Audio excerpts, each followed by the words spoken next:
Welcome to another DragonLance Saga review episode. It is Paulost Frostcolt the 8th.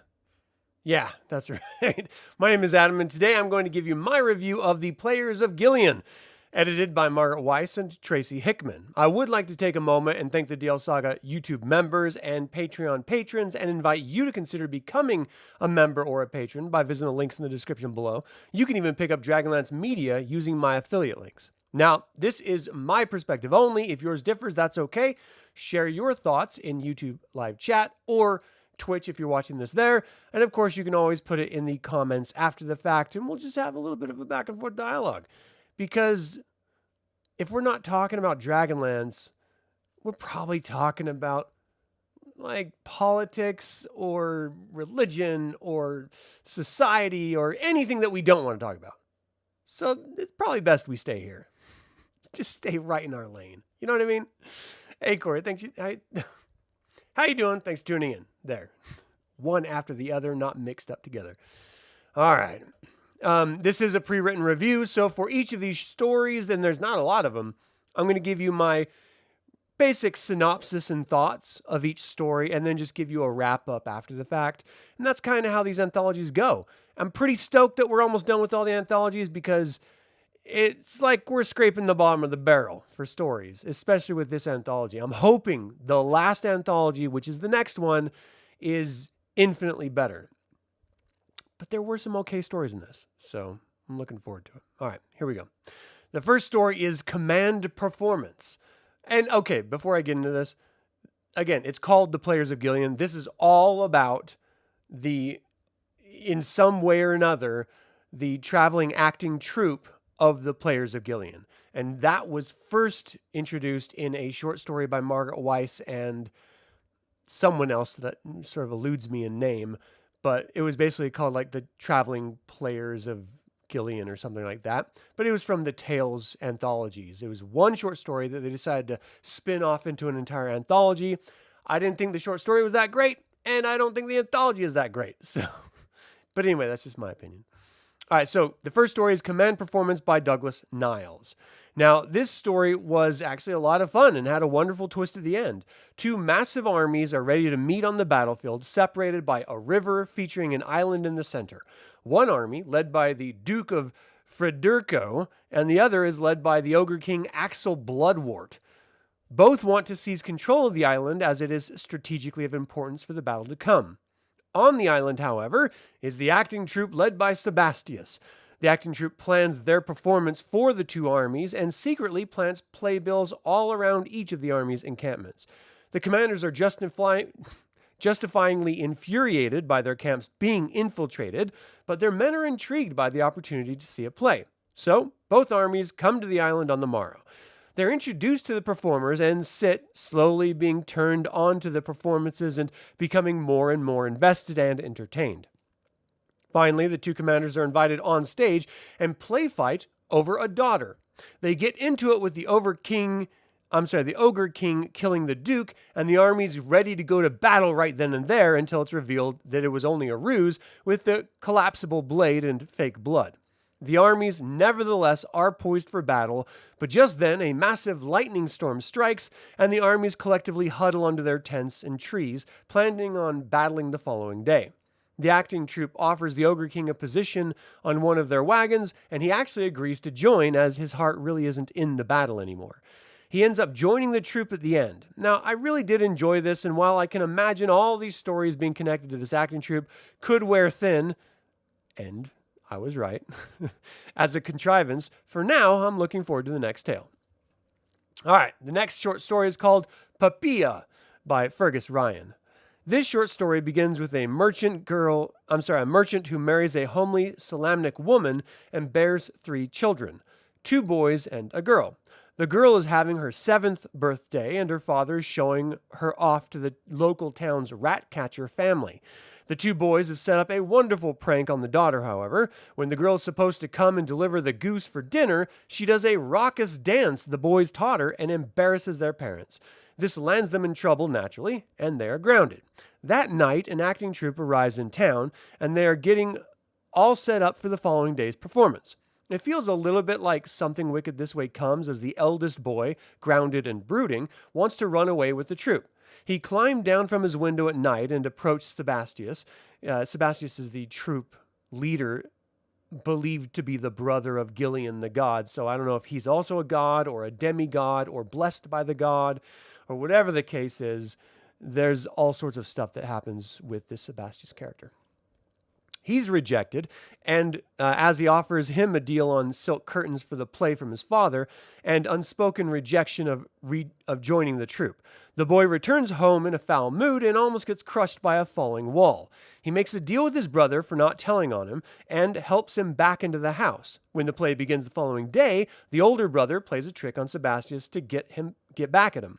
The play begins as a woman is taken from a man by an evil wizard, and the family's daughter is in the front row. The younger brother starts backing out, and the older brother insists that he helps him with the prank. The brothers' plan is to put their sister in a sack and throw her at Sebastian on stage to embarrass them and hurt them.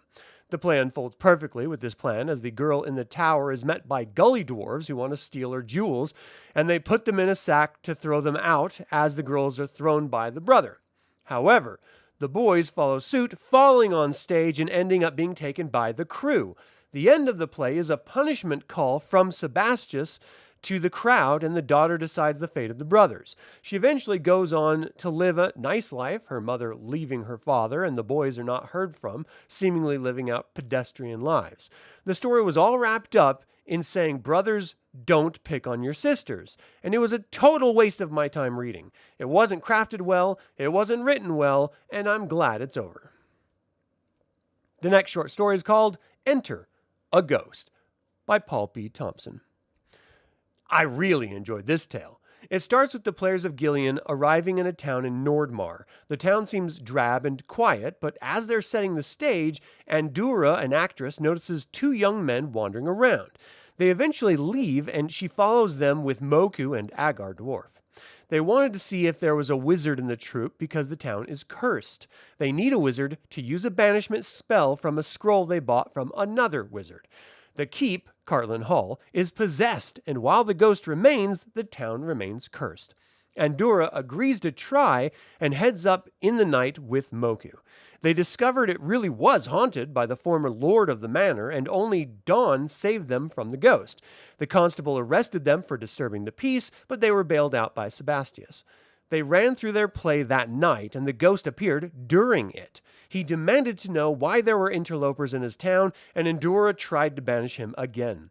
Moku used shadow play and voice acting to pose as a great red dragon, which initially frightened the ghost, but he ended up leaving for the sake of the town. The village resumed normal life, and the play received a rousing applause.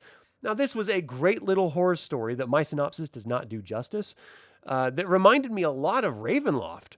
It just goes to show that you can tell any style of story in Dragonlance and have it feel genuine. This is the best campaign setting, period. All right, the next short story is called Perfect by Donald J. Bingle. This is a story with three main parts. First is the acting troupe and the tension between Sebastius and their wizard/set maker, Zafta. Second is a young woman who was spurned in love but left pregnant, who runs off with her father's tailor to join the troupe. And third is a pompous Salamnic former knight planning his wedding and hiring the troupe to perform a tiresome and ostentatious play at his wedding. Once the wedding play began, the audience was bored to death. They had lived the measure and had been paralyzed by it in training for years, so watching it was now a chore. But as this is a wedding, they were sort of stuck where they were. But then one actor slipped and accidentally flipped a steel coin, and from that moment on, steel was the operative word and the item as the play went off the rails. And the mage exercised his craft to wonderful effect. It even turned the stern groom into an enjoyable participant. When the wedding vows were read, he romantically dipped his partner in a passionate kiss, echoing, of course, by the troupe. The audience loved it and cheered uproariously. The groom paid very well for the performance, and the story of the runaway was completely abandoned. The troupe left after the groom who admitted to Sebastius that he wasn't even a Salamnic in the first place, but that didn't really matter anymore. With the conclusion to the story being infinitely better than the setup, I'm glad to move on as well. The next short story is called A Matter of Honor by Richard A. Knaak. Well, hell, this story touched me. It's about a minotaur named Golar who fled from a failed battle in the War of the Lance and eventually joined the troupe. He found peace and happiness as almost an ambassador of the minotaur race to viewers, but one day he notices a cloaked figure showing up to his appearances. It ended up being his cousin's son, Karas, coming to avenge the loss of honor his fleeing the battlefield caused his clan. Golar knocked the youth out and put him into the woods outside of town. They went to the next town for another show, and the youth followed, attacking Golar in the play. He sliced his stomach, and the troupe convinced Karas that he had died. They gave him his axe, and he rode away. He returned to watch the funeral, only to see that Golar was in fact alive. Golar admitted that while he was a member of the troupe, he could not age, nor could he die. He showed Karas by running himself through with his sword. Where did I run? Okay, so this led Karas to leave failure. I'm sorry, I'm skipping lines here. This led Karas to leave, dispirited at being able to avenge his clan's honor, and decided to take his own life for his failure, very samurai in nature. Golar showed up and let Karas know that he was there when Karas couldn't go through with it. Karas, now shamed, threw his dagger at Golar and sank it into his chest. Golar gave up his part of the troupe because he couldn't live... where did it go? Dang it, I'm sorry, I keep losing my place. Because he couldn't live with his relative's death on his hands. He would rather die and let his clan regain their honor than live knowing that Karas died because of him. He took the body home, and that was the end of the story. As a fan of fantasy, I can't help but appreciate stories like this. Honor is a complicated mistress that many cultures in our world wrestle with. But I can't accept that one should kill themselves or others just to keep a title that amounts to nothing more than a perceived value in the eyes of the beholder. It was a beautiful story written by Knaak. Rewrites by Aron Eisenberg and Gene Rabe is the final story in this trilogy, but anthology. This final tale is a version of Romeo and Juliet with a new director and writer, traditionally an actor, rewriting the play till the very day it was performed. The insistence on his vision made Sebastius abandon the play, insisting it should be directed by the writer. The other members of the troupe insisted that there should be some humor, but the writer refused, insisting that it's all just a drama. As word spread about the play, every nearby town villager wanted to attend, and a contingent of Dark Knights learns of it. At the heart of the story is a Knight of Solamnia falling in love with a Knight of Takhisis. The commander of the Dark Knights could not allow this to happen, so he sent his emissary to stop the play. When the director refused, the Dark Knights mounted up to intercept the play mid-performance. When they arrived, many of the villagers fled, but equally, many stayed. The director insisted that they start the play from Act 1 and give the Dark Knights a show, as they all sat down to watch. The tension caused some of the actors to miss lines or otherwise make small humorous mistakes, which drew enjoyment from the viewers, and when the female Dark Knight in the play killed the male Solamnic, then herself, everyone gave it a standing ovation. The Dark Knight commander met the director backstage to say it was an improbable love story, but he himself had once loved a woman, and with that, everyone left. The writer-director began furiously rewriting the play to add some humor. Now, this was a fun tale, as I'm a fan of Shakespeare, but I'm very glad that this collection is done. It was tiring to get through, and while many of the stories were fairly enjoyable, like this one, I did want to get through it. So, if you're a fan of Dragonlance, I suggest you give this anthology a read, especially if you enjoy the Players of Gilean premise. Otherwise, it does nothing to inform the saga in any way, so if you don't enjoy the trope, you can just skip this anthology and miss out on nothing. All right, so Chris, thanks for tuning in. You're driving at the moment, but you enjoyed the review, especially more than the book, which you're halfway through. Yeah, it's not the best at all. The first few stories felt generic and could have belonged to Forgotten Realms. Yeah, it could have belonged to anyone. Knaak was really impressed, has really impressed you these last few anthologies. He's great. And look, when he gets away from Kaz and Huma, I think he does his best work. And I'm not saying that as a dig to The Legend of Huma or Kaz the Minotaur or anything, but he's a good author. But he finds himself trapped with these two characters and their legacies all the time. And I actually really enjoy his writing more when he breaks away from them than when he sticks to them. So I'm going to be reading his Minotaur trilogy, which of course leads to Minotaurs invading Sylvanesti and claiming the nation of Ambien. And I'm hoping that it's brilliant. I'm hoping. And I'm hoping it doesn't lean too heavily in Kaz, because I've had enough of that. Like, there's just too much. All right, JBMM5FF. How you doing, man? Thanks for tuning in. Trees90, how you doing? Thanks for tuning in. You guessed Knaak is rocking these anthologies. I've been a little critical about him repeating himself, constantly passing out or something. Yeah, I have been very critical of him. I think fairly, but his short stories rock. I mean, he's just great when he does it. And I've already talked about that a little bit, so. The stories didn't quite have the weight or punch of some of the stories of the previous few anthologies. No, not at all. If you compare this to the other Fifth Age era short stories, this is by far the weakest anthology. Again, the preceding anthology was really good. I'm hoping the anthology to follow, the final anthology of all of Dragonlance thus far, is better than this one, because I really want it to be good. Having these anthologies end on a high note would just be fantastic. So once I'm done with that anthology, I'm of course going to go back to the standalone novels and the trilogies and stuff. But I'm thinking about breaking it up, because I saw someone post somewhere that there's actually a Margaret Weis and Tracy Hickman sort of like overarching lore book about all of their dragon worlds.